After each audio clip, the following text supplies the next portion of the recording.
இது வந்து இயற்கையாக பழுக்க வைக்கப்பட்ட பழம். காம்பு க்ரீனாக இருக்குது, பழம் மட்டும் பழுத்துருச்சு. ஆனால் நீங்கள் கடையில் பார்த்தீங்கன்னா இதுவும் எல்லோவாக இருக்கும், இதுவும் எல்லோவாக இருக்கும். அப்படி இருந்ததுன்னா அந்த பழத்தை தயவு செய்து வாங்க வேண்டாம். அது வந்து செயற்கை முறையில் பழுக்க வைக்கப்பட்ட பழம். பழுக்க வைக்கிறதுக்குன்னு ஒரு மெத்தட் இருக்குது.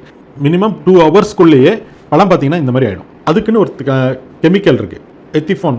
இது கெமிக்கலில் கலந்து அடித்தோம்னா போதும், இது மேலே அப்படியே இந்த தாராகவே இருப்போம். அந்த தாரில் என்ன பண்ணுவாங்க, இதை அப்படியே ஸ்ப்ரே பண்ணிவிடுவாங்க. இது பண்ணிட்டாங்கன்னா போதும், மினிமம் 2 ஹவர்ஸ்க்குள்ளேயே பழம் பார்த்தீங்கன்னா இந்த மாதிரி ஆகிடும். பழுக்க வைக்கிறதுக்குன்னு ஒரு மெத்தட் இருக்குது. அது வந்து கேஸில் வந்து பழுக்க வைக்கணும் ஆக்சுவலாக. ஆனால் நம்ம மக்கள் என்ன பண்ணுறாங்க, சீக்கிரமாக பழுக்கணும், இந்த கேஸுக்கெல்லாம் நம்ம செலவாகும் அப்படின்னு சொன்னோன்னே இந்த பவுடரை வந்து என்ன பண்ணுவாங்க, நேரடியாக இந்த ஸ்ப்ரேயரில் போட்டு, இந்த ஸ்ப்ரேயரில் அவங்க என்ன பண்ணிவிடுவாங்க, நேராகவே ஸ்ப்ரே பண்ணிவிடுவாங்க. இது மாதிரி ஸ்ப்ரே பண்ணி விட்டுட்டா போதும், 2 ஹவர்ஸ் இருந்ததுன்னா போதும், அந்த பழம் வந்து சீக்கிரமாக பழுத்துடும். ஸோ அவ்வளோ ஸ்பீடாக பழுக்கக்கூடிய இதை வந்து அவங்களுக்கு இந்த எவ்வளோ பண்ணணும் எதுன்றது தெரியாது. அவனுக்கு பழமும் விற்கணும். அதனால் என்ன பண்ணுவோம், ஃபுல் டோசேஜ் போட்டு ஃபுல்லாக அடிச்சிடுவோம்.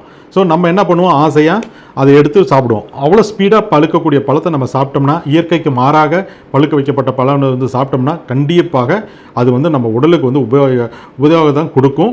அந்த மாதிரி பழங்கள் இருந்தாலும் வாங்கவே வேண்டாம், இயற்கையான பழம். இது எப்படி நம்ம கண்டுபிடிக்கலாம் அப்படின்னு பார்த்தோம்னா, நான் உதாரணத்துக்கு நான் இதே சொல்கிறேன். இதில் பார்த்தீங்கன்னா இப்போ வந்து நான் நார்மலாக பழுக்கிற பழம் வந்து பார்த்தோம்னா, இந்த பழத்தை நான் உதாரணத்துக்கு உங்கள்கிட்ட சொல்கிறேன். இது வந்து இயற்கையாக பழுக்க வைக்கப்பட்ட பழம்.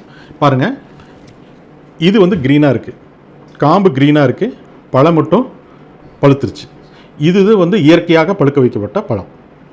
இயற்கையாக இந்த க்ரீனிஷ் வந்து இருக்கணும். இருந்ததுன்னா இது வந்து நார்மலாக இயற்கையாக பழுக்கப்படும். ஆனால் நீங்கள் கடையில் பார்த்தீங்கன்னா இதுவும் எல்லோவாக இருக்கும், இதுவும் எல்லோவாக இருக்கும். அப்படி இருந்ததுன்னா அந்த பழத்தை தயவு செய்து வாங்க வேண்டாம். அது வந்து செயற்கை முறையில் பழுக்க வைக்கப்பட்ட பழம்.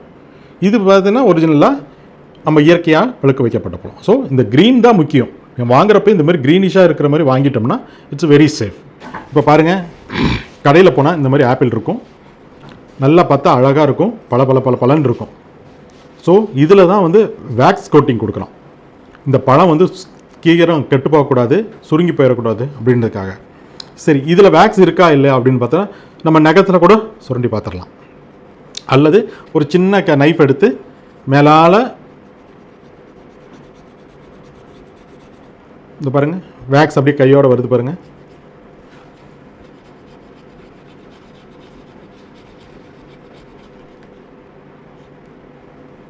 ஸோ பாருங்கள், இது ஃபுல் ஆஃப் வேக்ஸ். கண்டிப்பாக நம்ம என்ன பண்ணுவோம், நம்ம வந்து இன்றைக்கி கொரோனா காலத்தில் நம்ம நல்லா கழுவி சாப்பிடுவோம் அப்படின்னு சொல்லிட்டு மேலால் போட்டு நம்ம கழுவி இதை மட்டும் சாப்பிடுவோம். இவ்வளவும் இந்த ஒரு பகுதியில் மட்டும் இவ்வளோ வேக்ஸ் இருக்குது.